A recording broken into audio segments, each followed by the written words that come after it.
Paracetamol സ്ഥിരം ഉപയോഗിക്കാറുണ്ടോ? വൃക്കയിലെ ക്യാൻസറിന് സാധ്യത. മലയാളികളുടെ ചികിത്സയുമായി ബന്ധപ്പെട്ട ശീലങ്ങളിൽ ഏറ്റവും മോശം പ്രവണതയാണ് സ്വയം ചികിത്സ. പനി, തലവേദന, വയറുവേദന തുടങ്ങി ഏതസുഖത്തിനും ഒരു പാരസെറ്റമോൾ കഴിക്കാത്തവരായി ആരും ഉണ്ടാകില്ല. സർവ്വരോഗശമനിയായിട്ടാണ് മലയാളികൾ പാരസെറ്റമോളിനെ കാണുന്നത്. എന്നാൽ ഇത്തരത്തിൽ രോഗം എന്താണെന്ന് പോലും മനസ്സിലാക്കാതെ ഉടൻ പാരസെറ്റമോൾ കഴിക്കുന്നത് നല്ലതാണോ? വിദഗ്ധർ പറയുന്നത് എന്താണെന്ന് നോക്കാം. പാരസെറ്റമോളിന്റെ അമിത ഉപയോഗം വൃക്കയിലെ ക്യാൻസറിന് കാരണമാകുന്നതായി പഠനങ്ങൾ വ്യക്തമാക്കുന്നു. സ്ഥിരമായി പാരസെറ്റമോൾ കഴിക്കുന്നതിലൂടെ വൃക്കയിലെ കോശങ്ങൾ അനിയന്ത്രിതമായി വളരുകയും ട്യൂമർ രൂപപ്പെട്ട് ക്യാൻസറിലേക്ക് നയിക്കുകയും ചെയ്യുമെന്നാണ് വിദഗ്ധർ വ്യക്തമാക്കുന്നത്.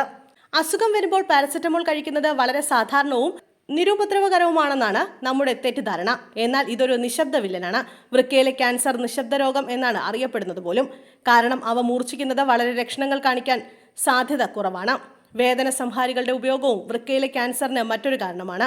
ഡോക്ടർമാരുടെ കുറിപ്പടിയില്ലാതെയുള്ള വേദന സംഹാരികളുടെയും പാരസെറ്റമോളിന്റെയും ഉപയോഗം ശരീരത്തെ പ്രതികൂലമായി ബാധിക്കുമെന്ന് പഠനങ്ങൾ തെളിയിച്ചിട്ടുണ്ട്. വേദന പെട്ടെന്ന് മാറാൻ ഉപയോഗിക്കുന്ന പാരസെറ്റമോളുകളും മറ്റ് വേദന സംഹാരികളും ദീർഘകാലത്തേക്ക് ആ വേദന സമ്മാനിക്കുമെന്ന് നിങ്ങൾ അറിഞ്ഞിരിക്കണം. വേദന സംഹാരികളുടെ അമിത ഉപയോഗത്തിലൂടെ സെൽ കാർസിനോമ ഉൾപ്പെടെയുള്ള വൃക്കയിലെ ക്യാൻസറിന് കാരണമാകുന്നതായി വിദഗ്ധർ പറയുന്നു.